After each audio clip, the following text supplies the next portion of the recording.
India വികസിപ്പിച്ച unified payment interface എന്ന UPI ഇന്ത്യയിൽ മാത്രമല്ല ലോകത്തെ നിരവധി രാജ്യങ്ങളും ഉപയോഗിച്ചു വരികയാണ്.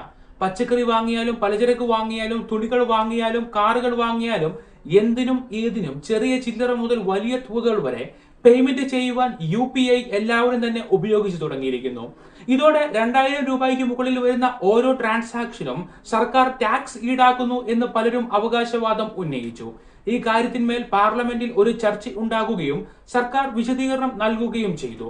റിപ്പോർട്ടുകൾ അനുസരിച്ച് രാജ്യസഭാ MP അനിൽകുമാർ യാദവാണ് ചോദ്യം ഉന്നയിച്ചത്. 2000 രൂപയ്ക്ക് മുകളിലുള്ള UPI പണമിടപാട് സർക്കാർ GST ഈടാക്കുന്നുണ്ടോ എന്ന് അദ്ദേഹം ചോദ്യം ഉന്നയിച്ചു.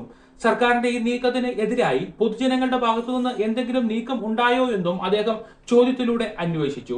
ഈ ചോദ്യത്തിനുള്ള മറുപടി ധനകാര്യ മന്ത്രാലയം നൽകി. 2000 രൂപയ്ക്ക് മുകളിലുള്ള UPI പണമിടപാടുകൾക്ക് ടാക്സ്